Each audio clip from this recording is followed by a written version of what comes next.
Monsieur le maire, c'est le troisième point. C'est la dénomination de la salle de délibération. Bien ramené, dès que vous portez le nom de Ngiran Ndiaye, le feu Ngiran Ndiaye. Et nous inclinons pieusement sur sa mémoire par rapport à ce qu'il était. ànd nañu si ngor si fulla ak fayda wax nekk le président Idrissa si fidélité si loyauté ba keroog suñu borom da ko fi jëlee comme exemple lu nekk mérito na mais le préfet est là, nous sommes des légalistes. C'est une salle de délibération. C'est comme une assemblée, c'est l'Assemblée nationale. C'est le palais de la République. Nous portons au nom d'Odis Macky Sall de l'Assemblée nationale tout débutou. Voilà le palais de la République tout débutou. La salle de délibération est sacrée. BNB, moi toujours, sur le feu Ngiran Ndiaye, je pense même pour faire qu'il et là c'est le préfet qui va nous éclairer. Légalement, c'est possible de prendre une institution tout déboulée. Mais nous devons dire que Ngiran ëpp na salle de délibération par rapport à ce qu'il a fait à Thiès. Nous avons des avenirs. Il y a le général de Gaulle, il y a d'autres places plus indiquées pour porter le nom du feu Ngiran Ndiaye que nous. Monsieur le maire, ce point là vous êtes dans le débat. Wow. Non, vous n'avez pas le droit d'entrer dans le débat. Là vous prononcez sur l'ordre du jour, vous dites je suis pour qu'on maintienne ce point ou pour qu'on le retire. Non, on est au point de l'adoption de l'ordre. Non, on n'est pas au débat. On est au point de l'adoption de l'ordre. Vous prononcez sur l'ordre du jour ou je vous retire là. Non, vous ne pouvez pas vous retirer. Mais si j'ai la police de la séance. Le préfet là. Le débat monsieur le maire de Mani, da ngay rester dans l'ordre du jour. Tant qu'il y a dans l'ordre du jour, moi je suis dans l'ordre du jour. Monsieur le préfet, il n'est pas dans l'ordre du jour. Il est dans le débat. Je suis dans l'ordre du jour, monsieur le maire. Je suis dans l'ordre du jour. Monsieur le maire. Je suis dans l'ordre du jour. Monsieur le maire. Le point est dans l'ordre du jour. Monsieur le maire. Oui, monsieur le préfet. S'il vous plaît. Oui. On pourrait s'écouter. Oui. Je pense que le maire Dalesela, quand il donnait la parole tout de suite, c'était pour que le conseil se prononce par rapport à l'ordre du jour. Ce point que vous évoquez est inscrit dans les points. Oui. Vous prononcez sur une question, c'est-à-dire, vous me laissez terminer, vous prononcez sur une question, c'est-à-dire, est-ce qu'on maintient ce point ou on le retire? Maintenant, pour ce qui est dans le débat, si l'ordre du jour est approuvé. D'abord, monsieur le préfet, en tant que représentant de l'État, oui. Est-ce qu'une salle de délibération pour porter au nom? Deuxièmement, je préfère. Je vais répondre à ça. Moi, je préfère qu'on retire ce point. Je préfère qu'on retire ce point pour les raisons évoquées. Et même si on maintient dans les débats sur ce point, quand le débat va s'ouvrir, nous allons apporter les clarifications. parce que yaa nag nekk loo xamante ne ni soxla askan bi la ndax lu ñëpp soxla la lu ñëpp di itteewu la mu gaaw mu yéex suñu soxla la ko ñoo ngi rafetlu bu baax sàkku boobu ko commune ville bi sàkku ñoo ngi rafetlu bu baax jox boobu ñu ko fondation Dieye jox li ma ci doon wax rek mooy kenn bañu ko ñu ñëpp bëgg nañu corbillard bi ànd nañ ci man boog ànd naa ci d'accord naa ci kaw bu fekkee ne ndax sama xam-xam bu gàtt fondation bi am na sañ-sañ pour may ville bi. xanaa di boo ko doxee ba tey lii nekk ci buntu sotti kon yaakaar naa dañ laa war a gërëm sant la ñuy ñaan yàlla nag mu lafal na cat ba ñu àgg ci ñu def ko ci jàmm ak salaam merci beaucoup. il faut être courageux mais war nañu mën a génne un arrêté boo xam ne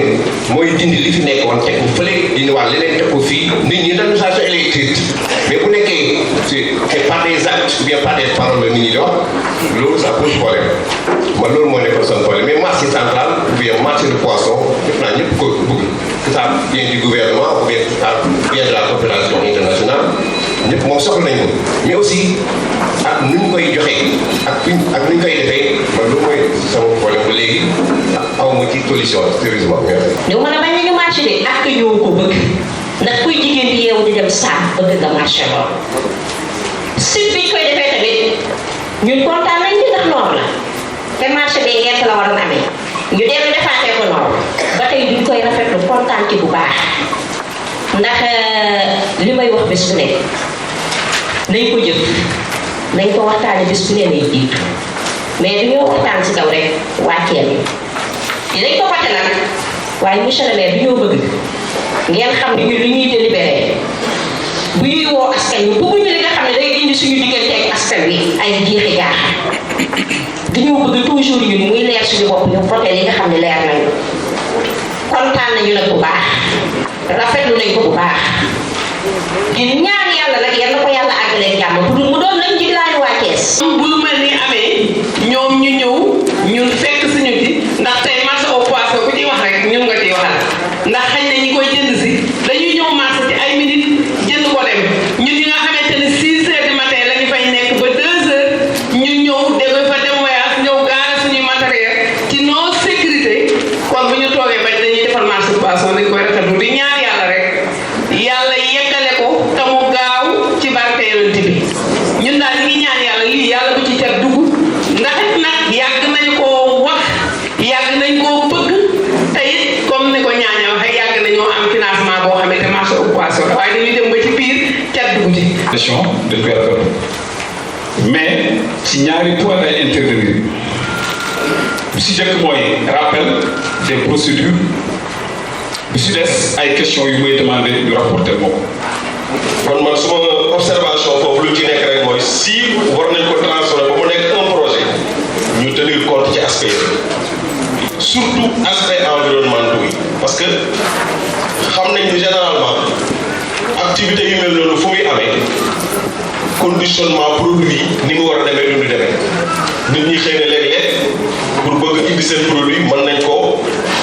koo jaarale wala ñu kon def ko conditionnement yoo xam ne nii xëy na léeg-léeg santé population yi mën na ci souffrir beneen bi ci des mooy Sénégal la ngi dugg ci ay bor yu méttee ay bor yoo xam ne nii xëy na ñun mesuré wuñu sax nu mu toll en tout cas bu dee Sénégal war na émerger on veut bien mais nag am na yeneen tamit yu ñu soxla ba tax na bu ñu jëlee yenn somme yu colossal yooyu dugal ko ci ay tali te xam nañ ni comme ce qui s'est passé à Saint-Louis yoonu Saint-Louis boo gisee bu gënoon yàqu les véhicules qui transportaient le poisson généralement c'était pas des véhicules très adaptés parce que étanchéité bi mu war a am du ko am et que produit yi ñuy transporté bi bu laalee goudron bi da koy yàq nit ñi nag jël seen i dërëm seen i ñaar dërëm dajale ko dugaluñ ko ci njàng mi dugaluñ ko ci santé dugaluñ ko ci sécurité dugaluñ ko fenn def ko ci ay tali benn waa jóge fële am xaalisam ne jëm am na marché à poisson am na Thiès mu wut ay camion teg ko camion yi bënn ndox mi du tuur ci tali yi yàqu di créer accident aspect yooyu aussi nañ ko sóoraale bu dee projet am na ñu intégré waa ko bu fekkee ne dafay nekk dans la ville de Thiès à l'entrée xam naa yaakaar nañ ni benn bi comme ñun fii rek la ñuy jóge ak fii vraiment à l'entrée du territoire de la ville de Thiès ñu def ay systèmes yoo xam ni qui permettent vraiment d'arrêter les véhicules yi nga xam ne ni sont pas adéquats pour transporter le poisson donc loolu laa ne moom vraiment man en observation bëggoon naa ko demander ñu insérer ko ci étude bi bu fekkee ne dañ ko def étude bu fekkee ne aussi c'est un projet bu ci loolu dugal tamit vraiment nañ ko ci dugal te xam ne lii lu ñu rafetlu la waaye nag li ñu doon gën a rafetlu première je reviens encore sur cette ma première intervention convocation bi joxoon le 14 benn point ordre du jour lañ ci defar ñu ñëw tey ñu yokkal ci yeneen point dugaluñ ci marché à poisson marché au poisson ou à poisson déggoo français bu baax mais loolu vraiment dañu ko waroon a teel a wax parce que loolu daf ñu soxla poisson Thiès boo ko waxee daf ñu soxla parce que Mbour mi ngi fi Saint-Louis mi ngi fi Kayar mi ngi fi mais Thiès dañuy soxla marché te loolu da ko war a mën a développer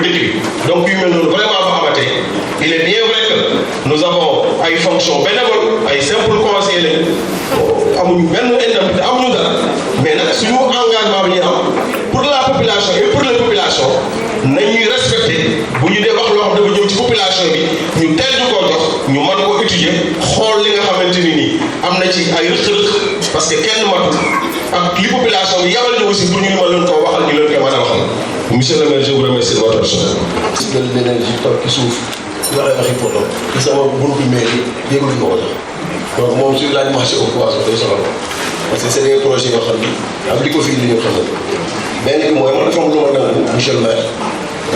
te ci angle boobu lay wax mooy démb dama nangu sa kàddu yow ñu waxtaan dañuy comme li article bi ki cité dañuy monsieur le maire de la ville il faut consulter le maire depuis donc mais Lamine su demoon di informer conseil municipal il ne amul lu leen informer parce que amul aucune information relative à ce marché te mu ñu leeral nit ñi parce que même yow sax daa war a leer parce que ëllëg am na lu ci mën a am mën nañ yow yaa wax mu doon wax bi nekk ñu xam ne lii c'est un projet de l'État ci information yi ñu am di dalal xel ñuy wax léegi naan dina demal dina dem xam nga lu tax ndax député yi fi nekkoon bële passé régime bi ñi ñu toogal fii ànd ñu woon ak nguur moo tax ñoom ñu demoon jël population yi yëkkati leen contre le projet parce que y avait Diakhar day Idrissa tey député yooyu ñëw ak gars yi ànd projet dina taxaw bu dee am na pour nekk seen xel daal mais li ñuy ñaan rek mooy vraiment mu bañ a mel ni yeneen yi fi gis man yow sa tànk sama tànk premier ministre fi ñëw daaw jéeg nañu di ngeen football ci stade bi fii 6 mois France ñañu àndaloon ñëpp ñuy dundal sport Thiès war a mën dem taxaw kaas ko ña nga ca mouvance ñooñu du ñooy taxaw naan stade bi na yegg ak les deux pénétrantes beneen bi jàkkee jaxate beneen bi lii démb Promoville ak ñeneen ñi ñu ngi sama biir commune di dawal di dëkk ànd ak mairie ville bi du sa téléphone du lettre bu ñëw ci man c'est que tous les projets qu'ils avaient avec les communes comme communes yi àndatuñu ak ñoom jàpp nañ ni mairie ville seen xarit la léegi moom lañ koy jox pour faire une promotion donc loolu laa ni pour man rafetul parce que population yi bu ñuy demander résultat wala ñuy demander li fi def booy dem di rendre compte da nga war a rendre compte fidèlement alors que c'est yii ñuy def nii du sama projet du sama poste de poste population yi la ñu laajal du jox li gën a rafet mooy projet bu ñuy def sa buntu commune boo ko sa biir commune mais am na yoo xam ne sa buntu mairie lañ koy def c'est rek sama xuloo ak ñoom yaa ngi dégloo sama dégg ngeen sama buntu mairie fi nga xam ne mooy génn ñu yooyu fa tag gas potama yónni ma agent yónni ma kenn oto laa taal dem taxaw fa maa ngi ñoom leneen bi war ko fi sampee di dina tey di dina dee mais au moins qu'il vous respecte mais mënuloo jël projet bu toll ne marché au poisson kenn du fi toog ne marché au poisson kenn du ko fi def ñun dañ koy rafetlu te dañoo ne alhamdulilah dama koy waxaat ba député ya ko kaasoon naan waa Ngental yooyu jóg leen marché bu baaxul te ñoom ak nguur gi ànd te bu ñu ko yëkkatee indi ci yow ñu jël ko dugal ko fii ñu dañ koy rafetlu mais nañ ko jàll ci procédure yu normal fii ak ay at ci kanam dootuma nekk maire man yow dootuloo ko nekk Macky Sall dootu fi nekk mais dañ fiy installé loo xam ne ñi fiy ñëw danañ indil ay problème mooy di def di jéggi di violer ay procédure di violer ay yoo xam ne ay loi te loolu laa ni man rafetlu te ñiy wax naan léegi nañu changé nañu ubbi dévolution ubbi nañu ko ça c'est des parcelles ak des surfaces qui ont été affectées à des communes oui fii Thiès noonu la donc suñ ko laalee mooy ubbi nañ dévolution neel kay dañ ko ubbi officiellement mais état bu soxla day ñëw def li muy def mais fa mu koy jaarale ba maire bi yëg ko ñun loolu lañu rafetlu te loolu bu sa xel nangu li ñuy dégg li ñuy wax man su ñëwoon suba fii amul place maay daw wuti place bi def na bu wax ne marché bi dañ koo soxla mais procédure monsieur le maire dañ ko respecté ça yàqul dara te démb waxal nga ko toog nañu ci réunion nga ne Thiès moo ñu ñor nañu teg yéen ci suuf donc bu état ñëwee tey fii indi projet bi ci yow nee leen nañ jaar ci procédure normale mais li may wax nii dinañ ko wax je parle devant la presse premier ministre Stade Lat Dior France ministre des sports Maniang Soumaré France beneen Ageroute ak Promoville dara bii nañ ñu dimbali au moins bu leen man loolu laa ci amoon lu mel merci beaucoup